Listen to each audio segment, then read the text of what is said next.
चले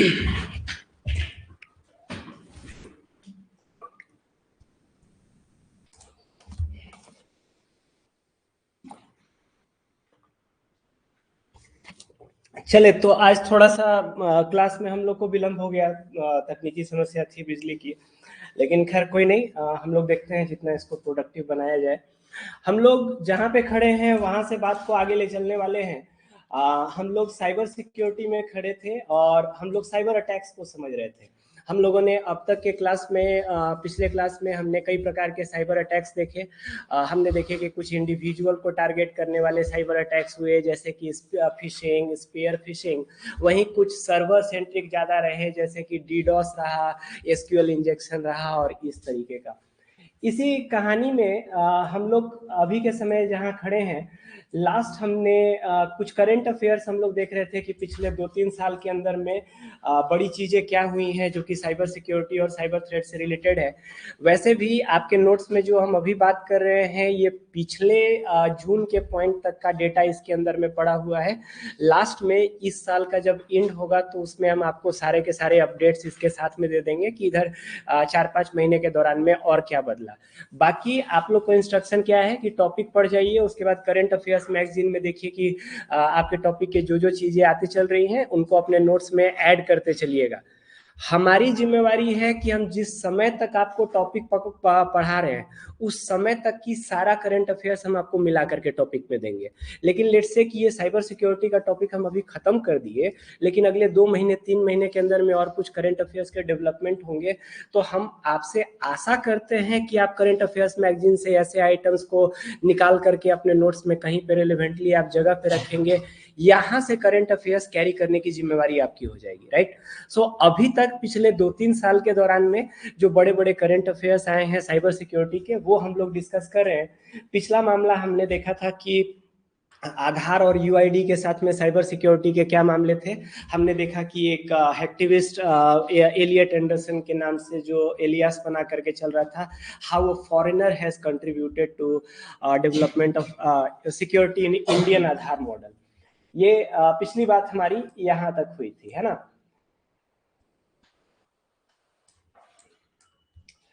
अगली घटना हम लोग देखने जा रहे हैं। देखिए, साइबर वारफेयर में सबसे कॉमन टारगेट्स होते हैं न्यूक्लियर पावर प्लांट्स, क्योंकि न्यूक्लियर पावर प्लांट्स एक तो कि एनर्जी प्रोडक्शन के हिसाब से इम्पोर्टेंट है।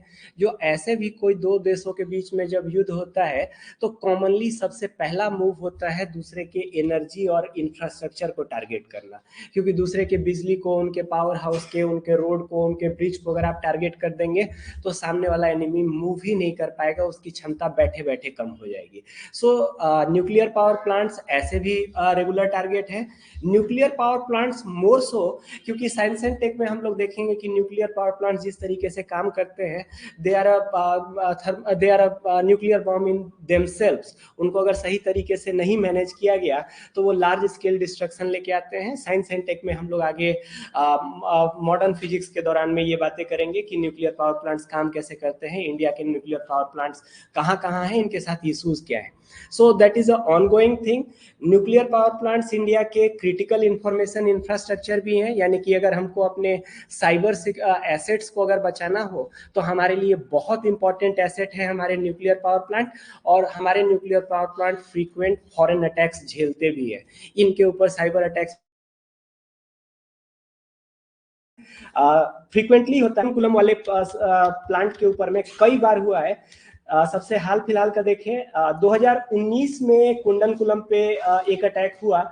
उसमें ट्रोजन हॉर्स का इस्तेमाल किया गया था और ट्रोजन हॉर्स का नाम डीट्रैक था, वो इस मालवेयर का नाम था। डीट्रैक नॉर्थ कोरिया में डेवलप किया गया था, जैसा कि हम साइबर फोरेंसिक से निकाल पा रहे हैं कि ये नॉर्थ कोरिया से आया। अब नाउ नॉर्थ कोरिया वाले क्यों हमारे ऊपर इंटरेस्टेड होंगे, वहां पे एक अलग तरीके का साइबर सिक्योरिटी का आर्म्स का ट्रेड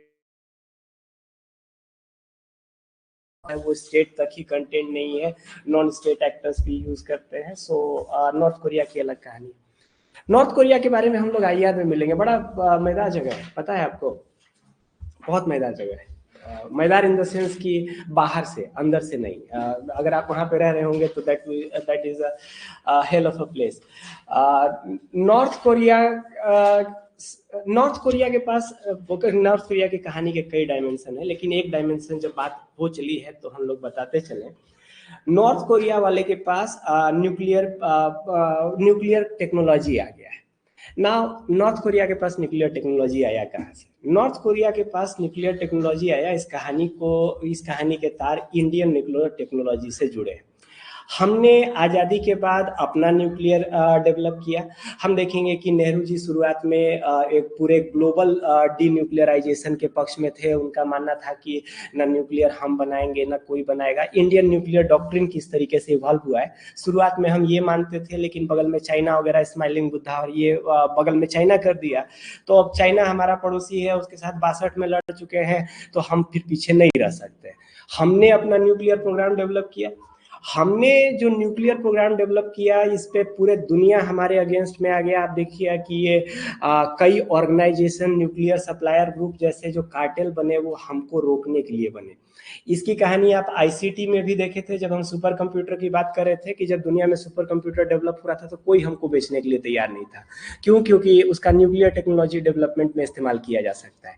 इसके चलते हमने अपना देसी सुपर कंप्यूटर बनाया, जो कि परम सीरीज के कहानी आप जानते हैं, यू नो द स्टोरी, है ना। सो ये न्यूक्लियर हमने बना लिया। अब हमारा न्यूक्लियर टेक्नोलॉजी इंडिजिनस है। लकीली भारत आजाद होते के साथ ही कुछ इंस्टीट्यूशनलाइजेशन के बीज बोएगा। आईआईटीज बैठाए जाएंगे, आईआईएम्स बैठाए जाएंगे, इंडियन इंस्टीट्यूट ऑफ साइंस बैठाए जाएंगे। इन एजुकेशन में आजाद होती ही जो एजुकेशन के ये जो बीज हमने डाले, वो इंडिया के फेवर में रहा। आप क्या देखें कि हमारे पास प्रतिभा की कोई कमी नहीं रही है। इंडिया जो है सो बढ़िया टैलेंट प्रोड्यूस किया, बढ़िया साइंटिस्ट प्रोड्यूस किया। हमारे पास मैन पावर और इंस्टीट्यूशंस का बहुत योगदान रहा, आईआईटीज, आईआईएससी और इस तरीके के ऑर्गेनाइजेशंस का। सो हमने तो इंडिजिनस अपना न्यूक्लियर टेक्नोलॉजी बना लिया। चाइना के पास, ये पाकिस्तान के पास नहीं था, अब हमारे बगल में है। अब पाकिस्तान को पड़ा है कि ये न्यूक्लियर उनके पास हो गया, हमारे पास नहीं है। पाकिस्तान के प्राइम मिनिस्टर पब्लिकली बयान देते हैं कि पूरा पाकिस्तान घास खाएगा लेकिन बम जरूर बनाएगा। अब भाई ये आप नहीं जानेंगे कि ये ऐतिहासिक रूप से बहुत सही बात होगी, क्योंकि आज तक उस बम का खामियाजा वो कंट्री जो है वो भुगत रहा है। खैर, अब उनके पास टैलेंट तो है नहीं, इंडिजिनस प्रोग्राम चला नहीं सकते हैं, तो उन लोग लगाने पे लगे कि किधर से क्वेश्चन पेपर आउट कर ले, कहाँ से निकल जाए, क्या निकल जाए।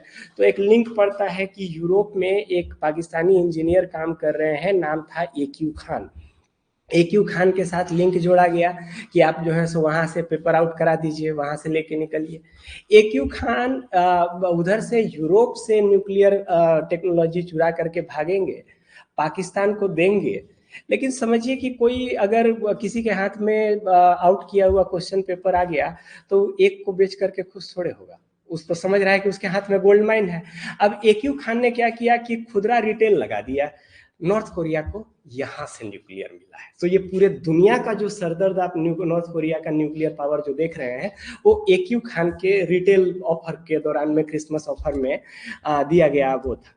लेकिन अब न्यूक्लियर बॉम्ब है और नालायक है तो अच्छी बात है भाई। न्यूक्लियर बॉम्ब अकेले काफी नहीं होता है। अब नॉर्थ कोरियन हाथ से हिला करके थोड़े भेजेंगे, फेंकेंगे उसको, एक डिलीवरी मैकेनिज्म भी चाहिए होता है।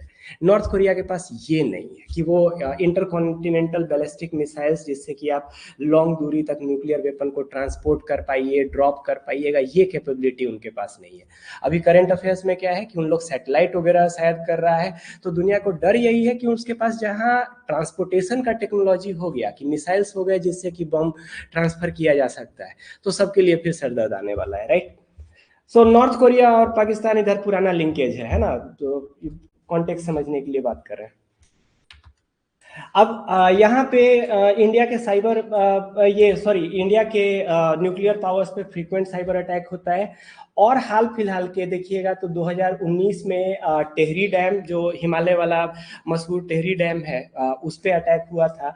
2017 में एक ransomware West Bengal state electricity distribution company में डाल दिया गया, ये एक अटैक रहा। फरवरी 2020 को राजस्थान इलेक्ट्रिसिटी डिस्ट्रीब्यूशन कंपनी के ऊपर एक साइबर साइबर अटैक हुआ मार्च 2018 में, फिर हरियाणा के डिस्कॉम कंपनीज पे हुआ। तो ये जो बिजली वाले कंपनियों पे साइबर अटैक आप देख रहे हैं, ये जाहिर सी बात है स्टेट स्पॉन्सर्ड ही होगा, क्योंकि वो क्रिटिकल इंफ्रास्ट्रक्चर को टारगेट कर रहा है। चाइनीज हैकर ग्रुप इसके पीछे जिम्मेवार है, और एक मालवेयर उनका इसके पीछे जिम्मेवार है जिसका नाम रेड एको स्पेस शैडो पैड है। नाम ध्यान रखिएगा, ये उनके द्वारा डेवलप किया हुआ मालवेयर है। सो इंडिया के न्यूक्लियर पावर प्लांट्स पे साइबर अटैक्स। एक और करंट अफेयर्स में रहा था global cyber security index. Index है, यानी कि आप क्या एक्सपेक्ट करेंगे, रैंकिंग है। हम जो है सो अलग अलग के बीच में कहीं पे भी अगर हम इंडेक्स निकालते हैं तो वो कॉम्पिटिटिव बनाने का प्रयास करते हैं कि नंबर 1 पे ये है, नंबर 2 पे ये है। हम क्यों ऐसा करते हैं, ताकि नीचे वाला जो है वो कंपटीशन के प्रभाव में बेहतर होने का प्रयास करें। हम कहीं पे भी रैंकिंग अगर लाया जा रहा है कि कौन राज्य एक नंबर पे है, कौन देश एक नंबर है, तो उसके पीछे उद्देश्य क्या है कि लोग अपने लोअर रैंकिंग को रियलाइज करके इंप्रूवमेंट करेंगे। ये डेवलपमेंट का काम है। ये रैंकिंग आईटीयू के द्वारा लाया गया है। आईटीयू इंटरनेशनल टेलीकम्युनिकेशन यूनियन है, दुनिया भर के टेलीकॉम ऑपरेटर्स का सबसे बड़ा जो ऑर्गेनाइजेशन है वो आईटीयू है। और साथ में UN office for information and communication technology, इन्होंने ये रैंकिंग लाया था। इस रैंकिंग में उन्होंने किन किन फैक्टर्स पे गौर किया कि एक कंट्री में एक साइबर सिक्योरिटी के लिए लीगल प्रोटेक्शन कितना है, टेक्निकल प्रोटेक्शन कितना है, ऑर्गेनाइजेशनल फ्रेमवर्क कितना है, उसके पास कैपेसिटी कितना है। आप लोग कैपेसिटी वर्ड से वाकिफ हैं? अगर हम बोले कि लेट्स से कि हम इंडिया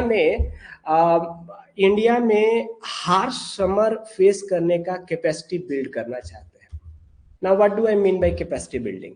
ये कॉमन वर्ड है, आपकी तैयारी में आपको बार बार क्षमता वृद्धि, क्षमता, कैपेसिटी बिल्डिंग आपको नजर आ जाएगा। कैपेसिटी बिल्डिंग एक क्वांटिटेटिव शब्द है ना, जिसका कोई एक मतलब नहीं होता है, वो कॉन्टेक्स्ट पे डिपेंड करेगा। तो जैसे अगर हम कहें कि हम क्लाइमेट चेंज के अगेंस्ट में हम कैपेसिटी बिल्डिंग कर रहे हैं, तो इसका मतलब क्या है कि हम अपनी क्षमता विकसित कर रहे हैं कि क्लाइमेट चेंज होगा तो भी हम अपने आप को कैसे बचा सकते हैं। इसके एग्जाम्पल क्या होंगे, अगर हम ड्रॉट रेजिस्टेंट फसल बना रहे हैं, एक ऐसी प्रजाति का फसल बना रहे हैं जो कि सूखे के समय में भी रह पाएगा, तो भी हम क्लाइमेट चेंज के अगेंस्ट में कैपेसिटी बिल्डिंग कर रहे हैं। अगर हम डैम्स और वाटर रिजर्वायर बना रहे हैं तो भी हम क्लाइमेट चेंज के अगेंस्ट में कैपेसिटी बिल्डिंग कर रहे हैं। अगर हम इरिगेशन के नेटवर्क्स बना रहे हैं तो भी हम कैपेसिटी बिल्डिंग कर रहे हैं। साइबर सिक्योरिटी के लिए कैपेसिटी बिल्डिंग कैसा दिखेगा, एक कंट्री में साइबर सिक्योरिटी को हैंडल करने के लिए क्या कोई ऑर्गेनाइजेशन है, क्या कोई फ्रेमवर्क है, क्या ये सारी चीजें कैपेसिटी बिल्डिंग के अंदर होंगी कि अगर अटैक हो जाए तो आपके पास रिस्पॉन्स के लिए आप कितना रेडी हैं। This is part of your capacity building. और लास्टली कोऑपरेशन, क्योंकि साइबर क्राइम इंटरनेशनल नेचर के होते हैं और जब तक कंट्रीज आपस में कोऑपरेट नहीं करेंगे तो सबके लिए सरदर्द है। यहाँ का क्रिमिनल भाग करके वहां चला जाएगा, वहां का क्रिमिनल वहां चला जाएगा। इसके आधार पे हमने रैंकिंग की है। इस रिपोर्ट में और क्या क्या आया कि एक नंबर पे तो अमेरिका है, यानी कि इन सभी मार्किंग में साइबर सिक्योरिटी में देखिएगा तो एक नंबर पे अमेरिका है, यानी कि ऑर्गेनाइजेशनल फ्रेमवर्क में भी सबसे बढ़िया उसी के पास है, कैपेसिटी में भी उसके पास सबसे ज्यादा है।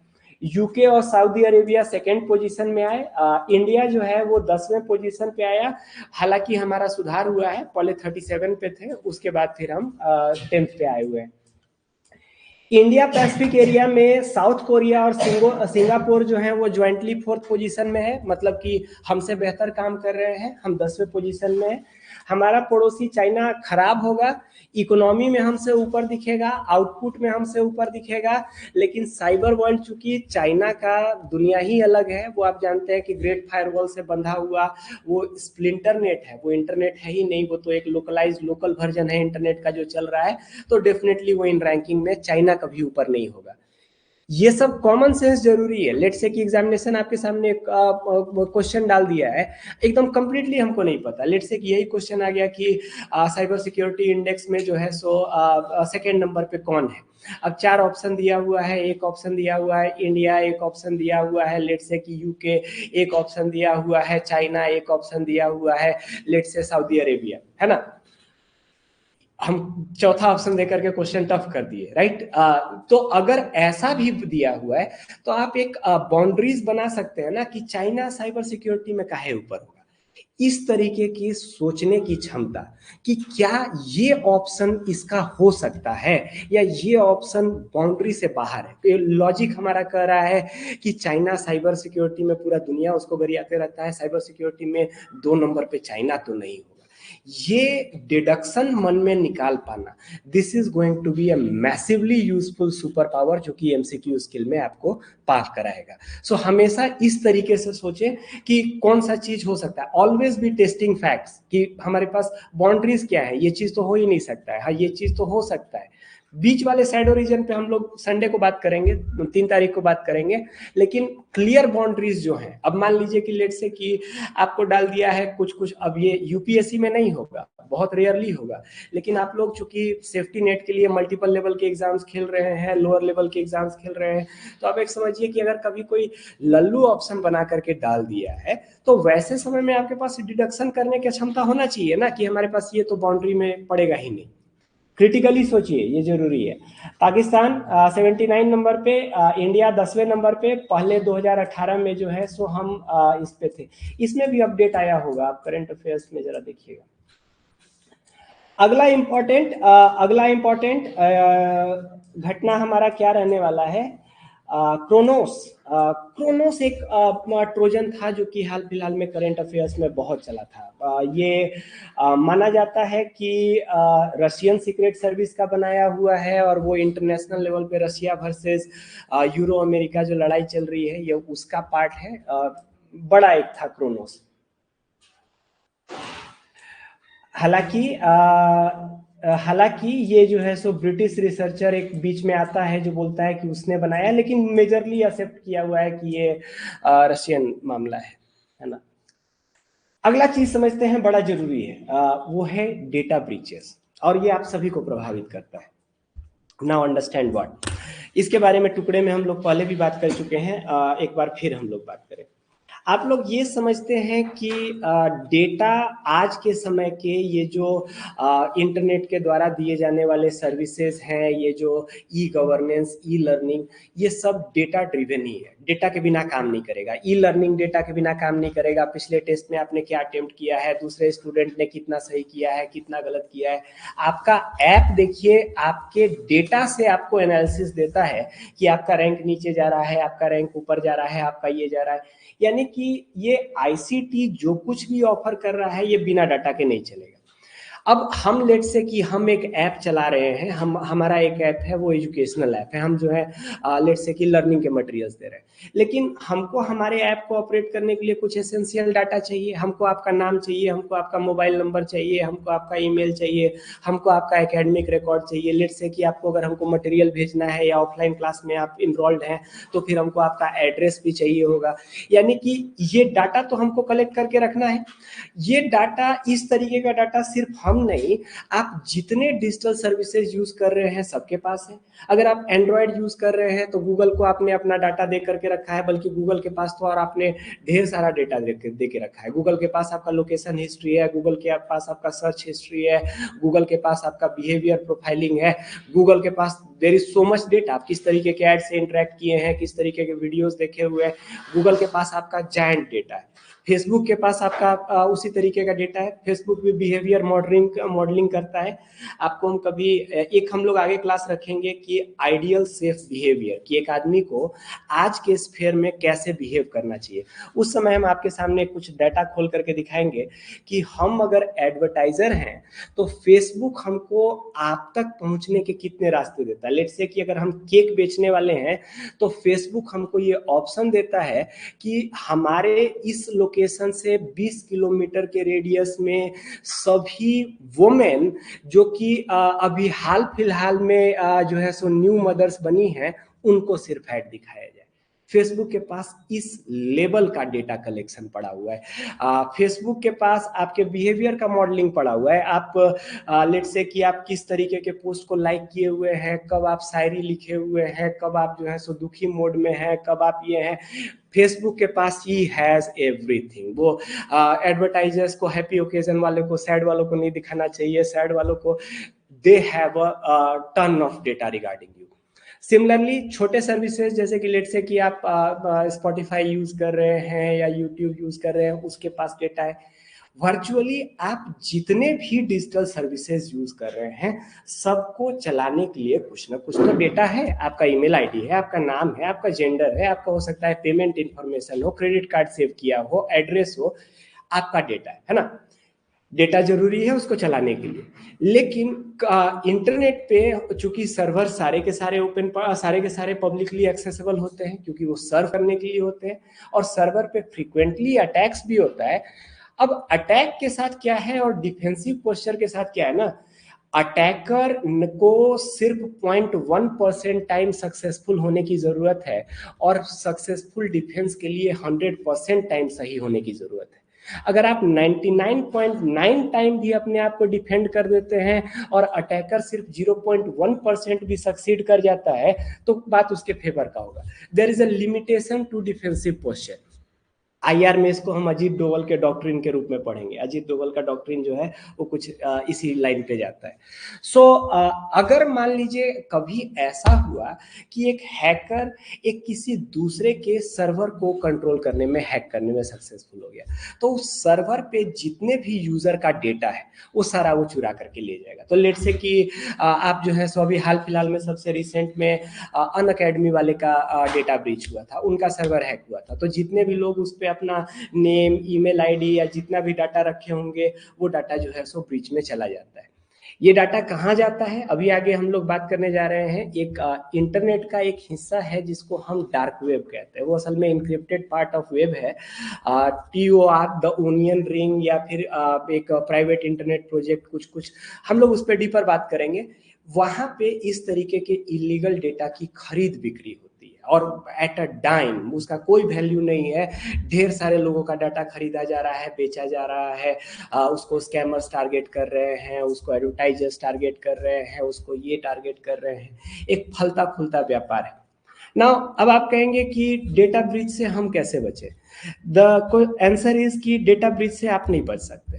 डेटा ब्रीच से कोई नहीं बच सकता। डेटा ब्रीच सोनी का हुआ है, डेटा ब्रीच गूगल का हुआ है। आपको पता है गूगल जो है फेसबुक के पीछे पीछे वो भी सोशल मीडिया के मार्केट में आया था। हम लोग जब सोशल मीडिया का टॉपिक पढ़ रहे थे तो हम लोग देखे थे कि गूगल प्लस नाम से एक सोशल मीडिया वो लेके आया था, लेकिन उसको अपना प्रोजेक्ट बीच में छोड़ना पड़ गया, गूगल प्लस बंद करना पड़ गया क्योंकि उसके डाटा ब्रीच हो गया, उसके यूजर का डाटा चला गया, और उसके बाद गूगल जो है सो गूगल प्लस के प्रोजेक्ट को सेल्फ कर देगा। आज कहीं पे फोरम में आप लोगों को +1 बतियाते देखिए ना, तो ये गूगल वाला गूगल प्लस वाला फॉर्मेट है इन लोग जो यूज कर रहे हैं। जैसे फेसबुक में लाइक होता है, ट्विटर में ट्वीट होता है, वैसे गूगल प्लस में +1 होता था।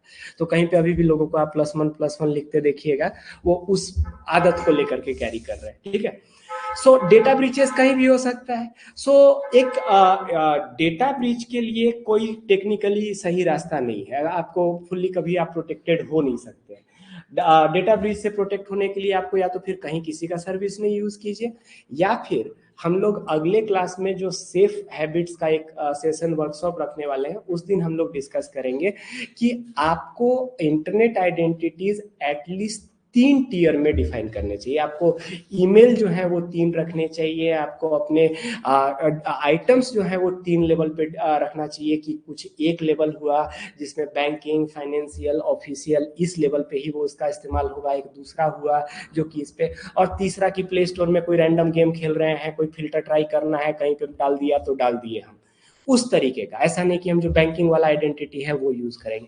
वो क्लास हम आपको एडवाइस करेंगे कि कोई मिस नहीं कीजिएगा। That is going to be a massively useful advice आप सभी के लिए।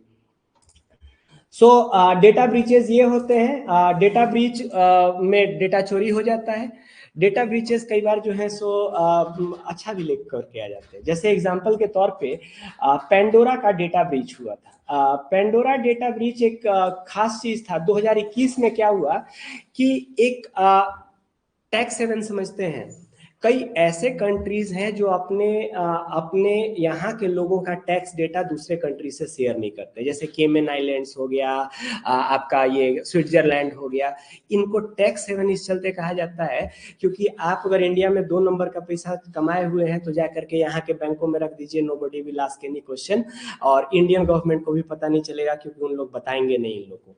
असल में वो हेवन इस चलते हैं क्योंकि वो इंडियन गवर्नमेंट को नहीं बताएंगे। इंडियन गवर्नमेंट पूछने भी जाएगा कि बताइए तो कि आपके यहाँ कितना पैसा छुपाया है, वो नहीं बताएगा, है ना। था, सबके लिए था, सारे जितने भी दुनिया के करप्ट पॉलिटिशियन हैं और ये है पैसा वहीं छुपाते हैं।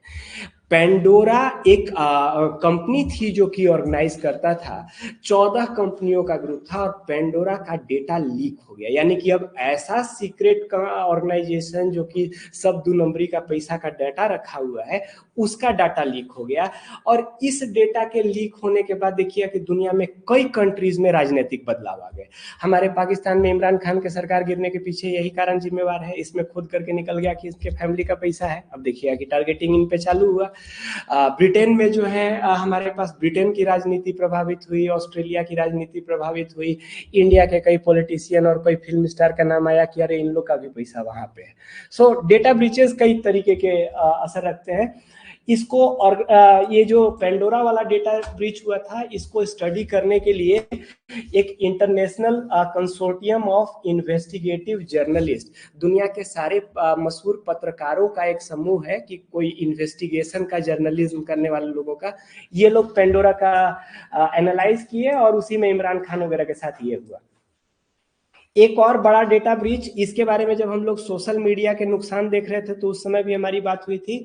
फेसबुक पर ये कैम्ब्रिज एनालिटिका ने ऐप बनाया और उसने लोगों के वोटिंग बिहेवियर और पॉलिटिकल बिहेवियर का डाटा कलेक्ट करने लग गया कि कितने लोग यूएस के डेमोक्रेट हैं, कितने लोग ये हैं। अब देखिए कि इस तरीके का डेटा कलेक्ट होकर के राजनीति में कितना डैमेज कर सकता है, अगर लोगों को टारगेट कर सकते हैं कि ये उस पार्टी का है, ये उस पार्टी का है, फिर वो डेमोक्रेसी का सीक्रेट बैलेट वाला कॉन्सेप्ट ही खत्म हो जाता है।